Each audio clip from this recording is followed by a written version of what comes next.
नमस्कार दोस्तों आज बात करेंगे बॉलीवुड की एक ऐसी एक्ट्रेस, एक ऐसी अदाकारा की जिसने 80 के दशक में बॉलीवुड में कदम रखा और कदम रखते ही साथ यह रातों रात सुपरस्टार बन गई।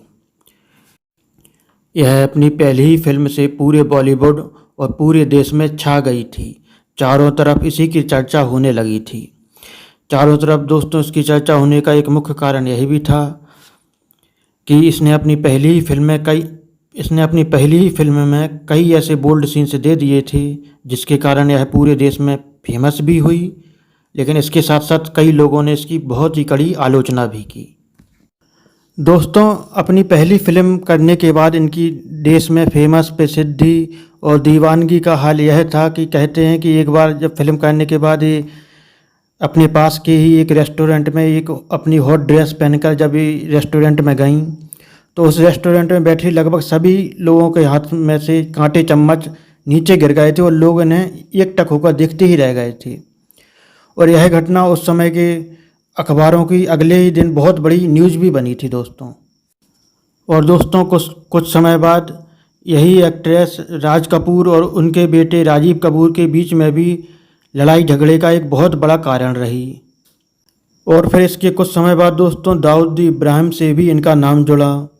दाऊद इब्राहिम से इनका नाम जुड़ने के कारण और फिल्मों में बोल्ड सीन्स देने के कारण, इन सब कारणों से इनका कुछ समय बाद देश में बड़े पैमाने पर इनका बॉयकॉट हुआ। लोगों ने इनकी कड़ी आलोचना की और अंत में फिर इन्हें बॉलीवुड छोड़कर जाना पड़ा। तो चलिए दोस्तों अब इस एक्ट्रेस के पूरे जीवन पर एक नज़र डालते हैं। दोस्तों इस एक्ट्रेस का नाम है मंदाकिनी।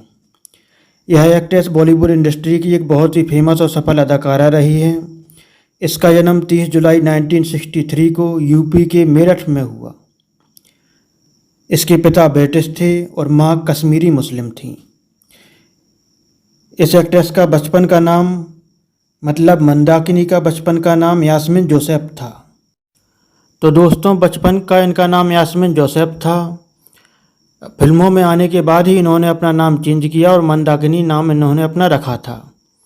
दोस्तों जब यह फिल्मों में काम करने लगीं, फिल्मों में काम करने के लिए जब यह मुंबई आईं तब यह एक आउटसाइडर थीं, इसलिए इन्हें फिल्मों में काम पाने के लिए बहुत ही अधिक संघर्ष करना पड़ा। जिस भी प्रोड्यूसर और डायरेक्टर के पास ये अपने ऑडिशन के लिए गईं, ज़्यादातर सभी प्रोड्यूसर्स और डायरेक्टर्स ने इन्हें रिजेक्ट कर दिया। अंत में राज कपूर की नज़र इन पर पड़ी और राज कपूर ने इन्हें अपनी फिल्म राम तेरी गंगा मैली में मेन हीरोइन के रूप में काम दिया। इस फिल्म में राज कपूर के बेटे राजीव कपूर के साथ ही इन्हें मेन हीरोइन के रूप में काम मिला। दोस्तों यह फिल्म राम तेरी गंगा मैली, यह फिल्म रिलीज होते ही बॉक्स ऑफिस पर सुपर हिट साबित हुई। फिल्म बिल्कुल ब्लॉकबस्टर रही, इसलिए इस फिल्म से मंदाकिनी रातों रात सुपरस्टार बन गई।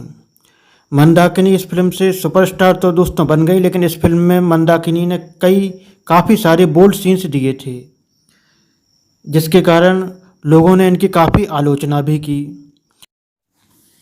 वैसे तो दोस्तों फिल्म राम तेरी गंगा मैली में मंदाकिनी ने बहुत सारे बोल्ड सीन्स दिए हैं, लेकिन फिर भी जो सबसे बड़े बोल्ड सीन्स इन्होंने दिए हैं वो ये रहे।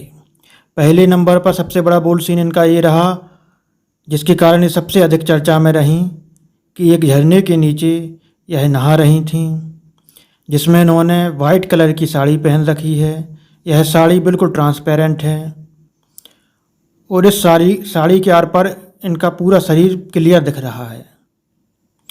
इस सीन के कारण इनकी बहुत ही अधिक चर्चा हुई थी, बहुत ही अधिक चर्चा में ये रही थीं।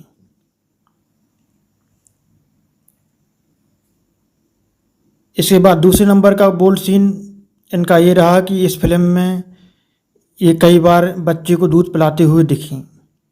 इस सीन को इन्होंने इस तरह से सीन दिए, इस सीन को पूरा करने के लिए। तो यह सीन भी इनका काफ़ी चर्चा में रहा, जिसके कारण भी ये इनकी काफ़ी निंदा वगैरह हुई।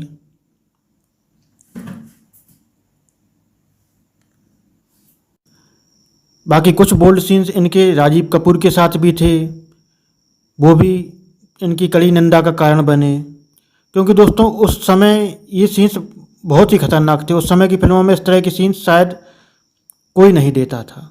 आज की फिल्मों में तो इस तरह की सीन्स आम बात हैं, इसलिए इनकी उस समय बहुत ही कड़ी आलोचना हुई थी। दोस्तों, यह फिल्म राम तेरी गंगा मैली, इस फिल्म के कारण राज कपूर और उनके बेटे राजीव कपूर में भी बहुत ही अधिक लड़ाई झगड़ा हुआ था। इस लड़ाई झगड़े का मेन कारण यह था कि दोस्तों, यह फिल्म बॉक्स ऑफिस पर बहुत ही सुपरहिट हुई थी और सुपरहिट होने का मेन क्रेडिट सबसे पहले नंबर पर मंदाकिनी को मिला। दूसरे नंबर पर इस फिल्म में जो सॉन्ग्स थे, जो गाने थे, उन गानों को गाने वाले सिंगर्स को मिला। तीसरे नंबर पर इसका क्रेडिट गया इस फिल्म को बनाने वाले डायरेक्टर को, मतलब राज कपूर को। इसलिए राजीव कपूर बहुत दुखी थे। उनका कहना था कि इस फिल्म में उनके पिता ने उन्हें हीरो का रोल तो दिया, लेकिन बहुत ही बेकार सीन्स उनसे करवाए गए, इसलिए इस फिल्म के कारण उनकी कोई पहचान बनी ही नहीं। इस फिल्म से उन्हें कोई पहचान मिली ही नहीं। तो राजीव कपूर का कहना था कि उनके पिता ने इस फिल्म में अगर उन्हें अच्छे सीन्स दिए होते तो उनके कैरियर की, उनकी लाइफ की भी यह पहली फिल्म थी। इस फिल्म से उनका भी कैरियर बहुत ही अच्छा बन जाता। दोस्तों, सुनने में आता है कि राम तेरी गंगा मैली, जब इस फिल्म की शूटिंग चल रही थी, तब शूटिंग के सेट पर राजीव कपूर को कोई भी इज्जत या सम्मान नहीं मिलता था। राजीव कपूर से केवल एक स्पॉट बॉय के रूप में काम लिया जाता था। वहीं दूसरी तरफ मंदाकिनी को एक सुपरस्टार की तरह ट्रीट किया जाता था। मंदाकिनी शूटिंग के सेट पर जब भी आती थीं तो उनकी बहुत ही आवभगत और बहुत ही अधिक मेहमान नवाजी की जाती थी। तो इस तरह की बातें दोस्तों सुनने में आती हैं कि ऐसा हुआ था। अब दोस्तों, यहाँ ये तो कह पाना बहुत कठिन होगा कि आखिर राज कपूर जो एक पिता हैं, उन्होंने अपने बेटे के साथ इस तरह का क्यों किया और किसी अनजान लड़की को इतना अधिक सम्मान क्यों दिया। तो इन सब चीज़ों के विषय में तो कह पाना कठिन होगा कि आखिर इन चीज़ों का क्या कारण रहा होगा, कुछ नहीं कह सकते। तो दोस्तों, इन सब चीज़ों के कारण कुछ सालों तक इन पिता पुत्र के बीच में बातचीत होना भी बिल्कुल बंद हो गई थी। तो दोस्तों, फिर राम तेरी गंगा मैली इस फिल्म के बाद मंदाकिनी ने डांस, कानून कहाँ है, प्यार करके देखो, इस तरह की कई फिल्मों और की। टोटल इनका कैरियर दोस्तों 11 साल का रहा बॉलीवुड में, जिसमें इन्होंने 44 फिल्में की। मुख्य रूप से दोस्तों इनकी फिल्म राम तेरी गंगा मैली ही हिट रही, बाकी इनकी ज़्यादातर फिल्में कुछ भी खास कमाल नहीं कर सकीं। दोस्तों, फिर इसके बाद 90 के दशक में इनका नाम अंडरवर्ल्ड डॉन दाऊद इब्राहिम से भी जुड़ा। इसका मुख्य कारण यह एक तस्वीर रही। यह तस्वीर दुबई के क्रिकेट स्टेडियम की है, जिसमें यह दाऊद इब्राहिम के बगल में बैठी हुई दिख रही हैं। दोस्तों, उसके बाद जब यह बात पूरी में फैली कि इनके दाऊद इब्राहिम से रिश्ते हैं, तो देश में इनकी कड़ी आलोचना हुई। कई लोगों ने इन्हें देशद्रोही तक कहा। लेकिन उसके बाद भी दोस्तों दाऊद इब्राहिम से इनका रिश्ता जारी रहा। कई बार ये उनसे मिलती रहीं। अब कई बार ये अपनी शूटिंग का बहाना करके भी इंडिया से बाहर दुबई जाती थीं और वहाँ दुबई में ये दाऊद इब्राहिम के बंगले में ही रुका करती थीं। इन्होंने दाऊद इब्राहिम से अपना रिश्ता जोड़ा होगा अपना कैरियर अच्छा करने के लिए, लेकिन हुआ दोस्तों उल्टा ही। दाऊद इब्राहिम से जुड़ने के कारण ज़्यादातर फिल्म मेकर और प्रोड्यूसर्स इनसे अपनी दूरियां बनाने लगे थे। इन्हें फिल्में मिलना बिल्कुल ही बंद हो गई थीं। इसके बाद दोस्तों फिर कुछ समय बाद जब मुंबई में सीरियल ब्लास्ट हुए, बम धमाके हुए, उनकी जब जांच हुई तो उनमें दाऊद इब्राहिम का ही हाथ निकल कर आया।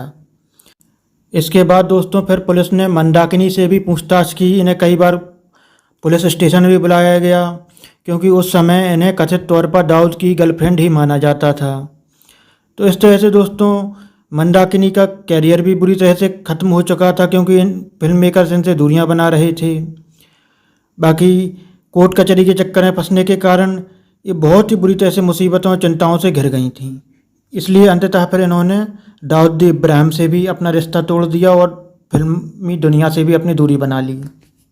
इस तरह से फिर इन्होंने फिल्मों को हमेशा के लिए अलविदा कह दिया। दोस्तों 2010 में मंदाकिनी ने एक इंटरव्यू दिया था, उसमें इन्होंने बताया था कि दाऊद के साथ जो इनका संबंध होने की बात थी वो बिल्कुल अफवाह थी, गलत थी, और अब इस विषय में वो कुछ भी नहीं बोलना चाहती, क्योंकि इसके कारण वो पहले ही काफ़ी नुकसान उठा चुकी हैं। उनका कैरियर पूरा तबाह हो चुका था। दोस्तों अगर इनकी पर्सनल लाइफ की बात करें तो 1990 में मंदाकिनी ने एक बौद्ध भिक्षु से शादी की जिनका नाम था काग्यो टी रिंगपोछे ठाकुर। इसके बाद इनके 2 बच्चे हुए दोस्तों। इनके बेटे का नाम है रब्बेल ठाकुर और इनकी बेटी का नाम है राबजा इनाया। शादी के बाद दोस्तों मंदाकिनी ने बौद्ध धर्म अपना लिया और अब यह अपनी फैमिली के साथ मुंबई में अंधेरी में रहती हैं, जहां पर ये एक तिब्बती योग सेंटर चलाती हैं और एक औषधि केंद्र भी चलाती हैं। ये और इनके पति दलाई लामा के फॉलोवर हैं और अभी बिल्कुल एक सामान्य जीवन जी रहे हैं। तो दोस्तों ये थी मंदाकिनी के जीवन की कुछ ज़रूरी बातें। दोस्तों अगर वीडियो अच्छा लगा हो तो दोस्तों प्लीज़ मेरे चैनल को सब्सक्राइब ज़रूर कर लें दोस्तों। मिलते हैं अगले वीडियो में, तब तक के लिए नमस्कार।